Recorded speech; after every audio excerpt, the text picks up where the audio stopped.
Assalamualaikum warahmatullahi wabarakatuh. Apa kabar sahabat sekalian? Balik lagi dengan Fikri di channel yang pas. Di video kali ini saya pengen sharing tentang memilih laptop tanpa harus melihat review.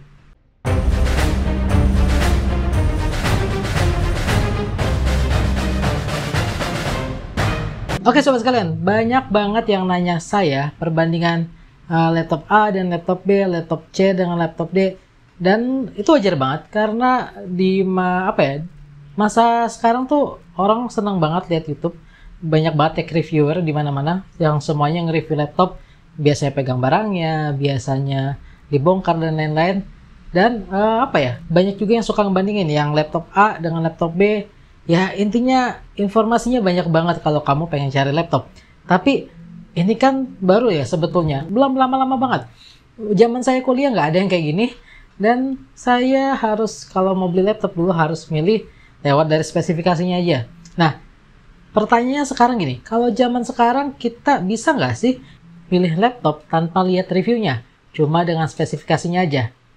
Jawabannya bisa banget. Kenapa bisa? Karena sebetulnya dengan baca spesifikasinya, kita sudah bisa punya gambaran umum mengenai si laptop ini. Baik dari kemampuannya, kualitasnya, ya dan macam-macam. Dan memang gunanya spesifikasi yaitu, karena laptop ini barang eksak ya. Barang yang pasti-pasti aja menurut saya. Jadi kalaupun ada yang beda, kemungkinan bedanya deviasinya nggak sampai, ya paling banyak-banyak 10% dari apa yang sudah dinyatakan di kertas, gitu, di atas kertas. Jadi sebetulnya bisa banget kita pilih laptop tanpa harus nonton review. Karena gini, kenapa ini penting menurut saya? Gini, laptop itu banyak yang keluar lagi nih. Sekarang udah mulai banyak keluar laptop baru. Dan banyak kalau kamu harus nungguin review tiap laptop, kamu bakal ngabisin waktu berjam-jam banget, banyak banget untuk nonton, tapi kamu biasanya masih bingung karena memang basicnya banyak yang nggak paham juga.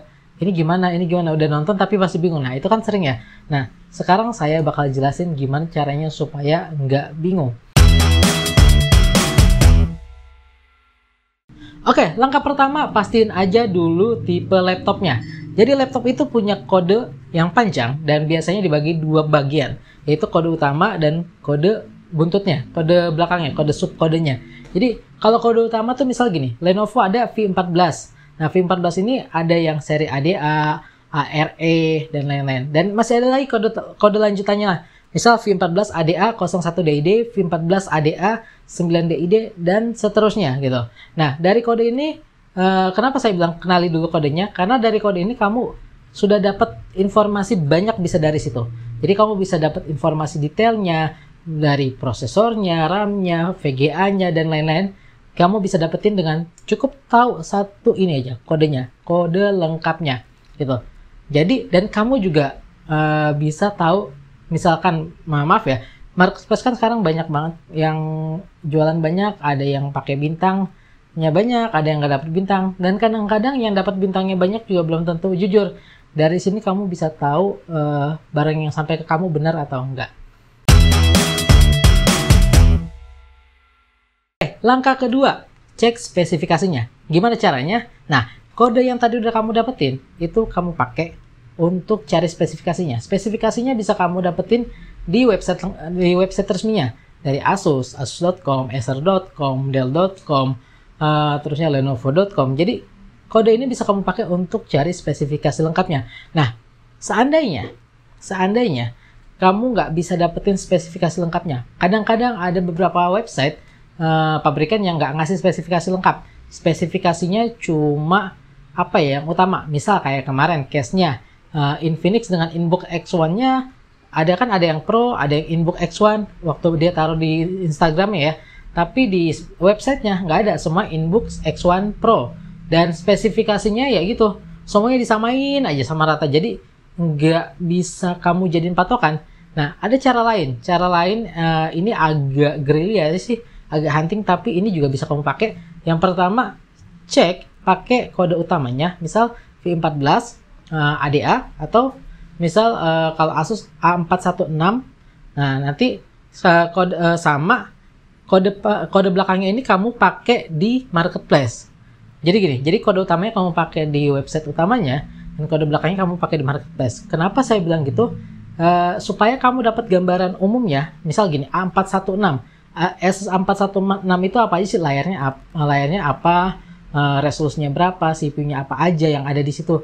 Nah, nanti kode belakangnya ini kamu pakai di marketplace, biasanya kamu bakal dapat banyak pilihan dan di situ kamu bisa lihat detailnya. Detail spesifikasinya dan kamu bisa cocokin. Dan ini juga guna banget untuk nyocokin spesifikasi asli dari si laptop ini. Karena di marketplace sendiri banyak banget penjual juga yang nggak begitu paham mengenai laptop yang mereka jual. Jadi misal saya sering batu kalau misal ke marketplace nanya, ini bisa nggak ini?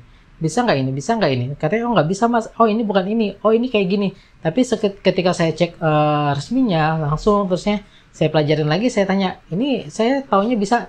Akhirnya dia cek lagi tuh dan akhirnya, oh iya bisa, oh iya. Nah jadi ini gunanya paham dulu. Jadi itu bisa dikombinasikan kode utamanya dan kode belakangnya. Nah, terusnya tadi itu dipakai untuk kamu tahu spesifikasi lengkap dari si laptop ini. Nah, ini bagian yang biasanya dicari di review. Bagian ketiga, langkah ketiga, cek performa. Nah, kan gini, kita udah tahu spesifikasinya, tapi gimana cara ngecek performanya? Kalau kita nggak dapat orang yang review, nggak ada video reviewnya. Bisa banget. Caranya gampang. Sebetulnya tadi kalau kamu sudah dapat kodenya, kamu sudah dapat spesifikasi detailnya, itu kamu bisa catat. Misal kamu bisa catat i3 Gen 11, i5 Gen 11 atau Ryzen 5 5600U, Ryzen 5 5500U dan atau macam-macam, Athlon Gold, Athlon Silver. Pokoknya kamu catat dulu aja, terusnya RAM-nya berapa, kecepatannya berapa, misal RAM-nya 4GB 2400 MHz, terusnya VGA-nya MX 330 atau VGA-nya Intel UHD 610, Intel UHD 620. Itu catat dulu aja dan kamu bisa cek. Ceknya di mana? Ada beberapa situs yang bakal saya kasih yang kamu bisa pakai untuk cek ini. Yang pertama adalah cpubenchmark.com, yang kedua videocardbenchmark.com. Nah, itu untuk ngecek CPU dan VGA. Nah, jadi di situ kamu bisa cek mau yang integrated VGA-nya kayak Intel UHD atau Vega atau RX atau yang dedicated kayak semacam MX 330, terusnya GTX Ti 1550 Ti atau yang 1650 Ti yang Max-Q, itu juga kamu bisa cek di situ dan kamu bisa dapetin skor dan kamu bisa bandingin. Dari perbandingan itu kamu bisa tahu gambaran umumnya nih sejauh mana sih, sekuat apa sih, sepowerful apa sih laptop yang mau kamu ambil gitu. Nah itu cek performa. Tambahan lagi, terus gimana kalau mau tahu awet atau enggaknya? Ini saya kasih sedikit bocoran. CPU itu ada dua biasanya pabrikan ngeluarin dua. Kalau dulu ada lagi yang ada tiga, tapi sekarang saya cek beberapa tahun terakhir cuma ada dua kode, yang itu kode U dan kode H ya. Jadi kalau kamu mau cari laptop, ini kunci jawaban, kisi-kisi. Kalau kamu mau cari laptop yang biasanya awet, cari yang pakai kode U dan baterainya banyak selnya. Misal kodenya belakangnya U dan baterainya pakai 4 sel. Wah, itu biasanya awet. Atau kalau sekarang pakai yang G. Kalau di Intel sekarang ada G seri G7, G1. Kalau dulu kan U, sekarang G. Itu juga biasanya awet. Nah, kalau kamu pengen yang performanya nendang, kamu cari yang kodenya H. Jadi kalau AMD atau Intel bisa 5500H, 5500H.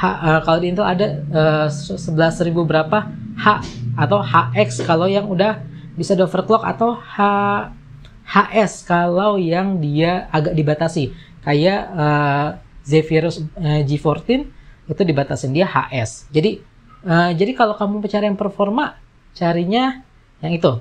Terus kalau yang sedang-sedang biasanya pakainya U atau tadi G dan baterainya cuma berapa sel. Jadi ya cukup, performanya dan baterainya juga cukup.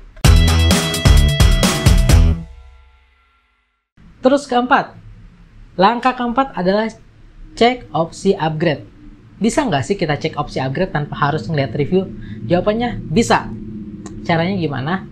Cara yang paling sering saya pakai, yang paling gampang adalah saya ketik di Google.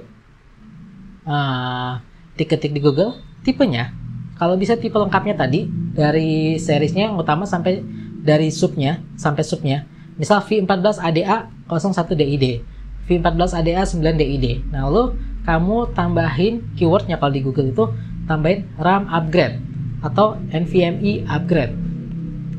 Sebetulnya nggak mesti di Google, karena saya biasanya pakai ini, situs yang biasa saya pakai, kamu bisa dapetin yang pertama dari situs resminya. Situs resminya biasanya dia ngasih tuh, kalau Asus kadang-kadang ngasih misal 8 GB onboard. Nah, nanti terus dia nggak ngasih opsi upgrade, biasanya itu nggak bisa di upgrade.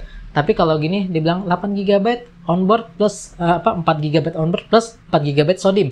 Nah, berarti dia bisa di upgrade, yang SODIMM-nya bisa dicabut diganti. Atau tadi 8 GB maksimum bisa sampai 32 GB. Nah, itu berarti bisa di upgrade. Itu kalau dari situs resmi. Kalau di situs resmi nggak ada, karena kadang-kadang situs resmi ini juga nggak ngasih lengkap.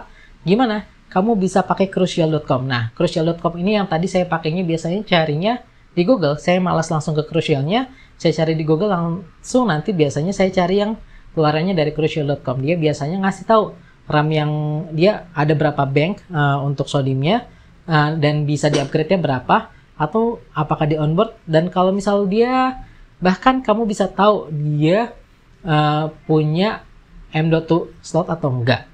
Walaupun saya ingetin lagi, ini nggak 100% akurat. Kadang-kadang namanya Crucial juga, website resminya aja kadang-kadang nggak lengkap ya, apalagi website third party. Tapi so far, saya pakai Crucial ini biasanya sih jarang miss gitu. Ya kalau mau nggak miss ya akhirnya bongkar lagi. Nah, langkah kelima, cek quality dan after sales. Ini yang agak tricky, karena nggak semua orang yang beli laptop itu pernah beli laptop sebelumnya, atau kalaupun dia beli laptop sebelumnya, nggak semuanya punya pengalaman ke service center, ngalamin laptopnya bermasalah, dan lain-lain. Nah, ini biasanya emang based on experience banget. Jadi bisa cari di forum, bisa di yang lain-lain. Tapi biasanya kalau saya, karena saya sering pegang berapa laptop, berapa jenis, dan pernah berapa kali juga berhubungan sama after sales-nya, jadi ya saya punya gambaran lah sedikit. Tapi ya memang yang bagian 5 ini agak tricky, tapi kamu bisa nanya sama orang yang punya laptop yang serinya sama. Oke, sobat sekalian, itu tadi 5 langkah yang bisa kamu terapkan jika kamu pengen pilih laptop tapi tidak perlu lihat review. Kamu bahkan bisa lihat cuma dari spesifikasinya aja, dari beberapa riset sedikit, dan kamu bisa tentuin, oh ini bisa nggak, atau ini kuat atau enggak, sesuai enggak dengan kebutuhan saya. Gitu. So, saya Fikri undur diri. Mudah-mudahan informasi yang saya kasih bermanfaat. Assalamualaikum warahmatullahi wabarakatuh.